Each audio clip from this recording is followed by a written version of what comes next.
Okay, so welcome back. We are talking about sort of a very simple example of simulation to solve a problem. The problem that we have is we want to estimate the value of pi by sort of simulating an experiment, which is throwing darts at dartboard using Monte Carlo simulation. So Monte Carlo simulation is anytime you're using sort of stochastic process to potentially solve answers that might be deterministic. So for example, trying to estimate the value of pi, which we know what it is, but we are trying to see if we can simulate the process of that dart throwing and simulate that process in Excel and estimate the value of pi. Right? So now the question is, how do we demonstrate that process? How do we simulate that process of dart throwing? It's a stochastic process. When you throw the dart and let's say you're randomly throwing, you're not aiming at anything. You're just randomly throwing the darts. And then you have sort of a dartboard and the backboard. So your square is your backboard. Okay, your square is the backboard. And the circle is your dartboard. Right? So where you want this. And not that you're trying to land them within the circle, but you're just randomly trying to throw them. Okay? And first of all, let's think about how that might help us estimate the value of pi.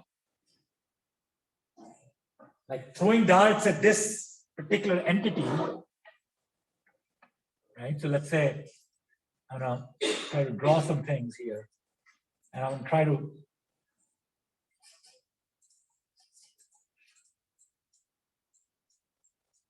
just all these dots are basically darts that I'm throwing.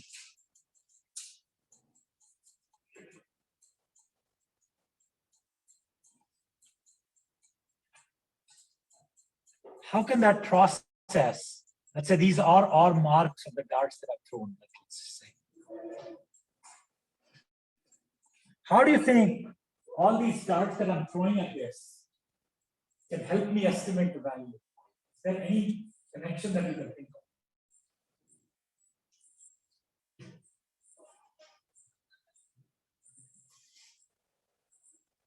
So you have a perfect square.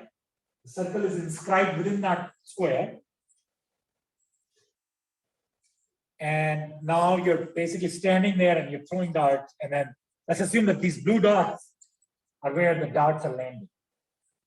And you can basically figure out how many numbers there might be. And I just did something, but you can count how many darts are thrown. How many? Yes.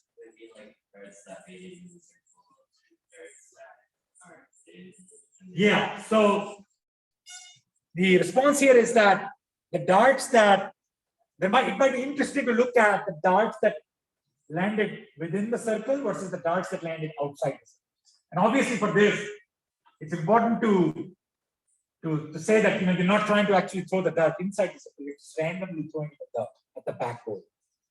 Right? That's important because if you're trying to throw it in the circle, then probably more of them hopefully will land in the circle. But that's not what you want. We're randomly throwing the darts. So if you look at the number that inside the dart versus outside, you can make an estimate of pi. Can we get a little bit more specific than that? Yes.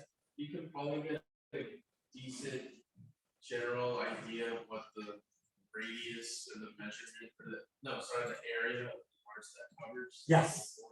That's exactly right? So I think one thing that we could do is that, and I don't know if this is going to cover the video here. So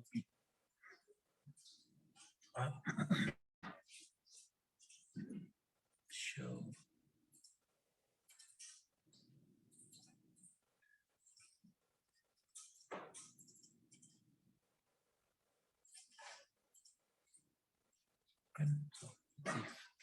So I don't know if I can see the board here. But let's think about this. So if you look at the area of the square, and then the circle is within it, and then, okay, so you know, it's hard to probably see it on the board here, so probably not the best way to do it. But you know that this is 1, right? This is the radius is 1. So that obviously would be 2. So if you take the square, area of the square, it will be 4 square units. So this is the area of the square would be 4 square units. And the area of the circle would be 1.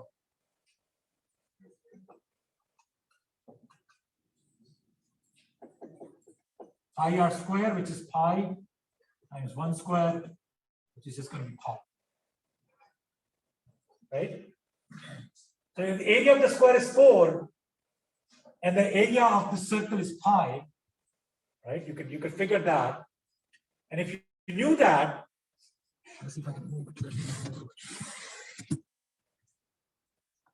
And if you knew that, that should give you the ratio between these two things. The ratio between the ratio of the two areas should correspond to what? It should correspond to the total number of darts that you threw versus how many of those landed inside. Does that make sense? Okay. So that's basically the assignment. Now you have to do this. Think about this. How can you do that in Excel? How can you? So one hint there is that in Excel, there is something called a random number generator. So you can look that up, random number generator. That random number generator can help you, obviously, generate random numbers, right? That should be able to do that. But that can simulate that dart throw. Randomly throwing the dart. And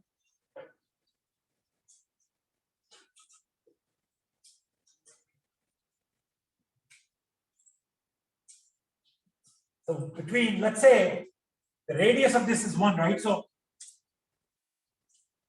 first you have to figure out which numbers, between which numbers I should generate my random numbers from.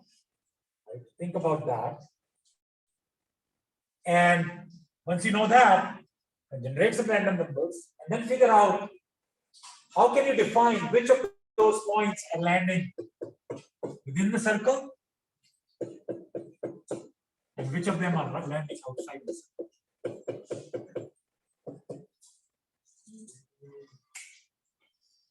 But do it in Excel, you have to do it in Excel obviously. So for Excel, we need to figure out random number generator, use the random number generator, and then this is 1. And maybe I created sort of a, maybe consider that your origin point. So that gives you some ideas of what you can do. And it's a sort of a 2-dimensional plane, right? So there are two dimension planes. So I'll let you think about that a little bit, maybe next 5-10 minutes or so. And then maybe try to see if you can figure it out. I do have office hours tomorrow, so if you can figure it out, we can always talk there. I want you to think about it though. I don't want to give the answer anymore, but if you can't figure it out by tomorrow, I'm happy to discuss it more. But again, if you have questions right now, I'm happy to answer those. Okay. So let me go ahead and stop the recording now.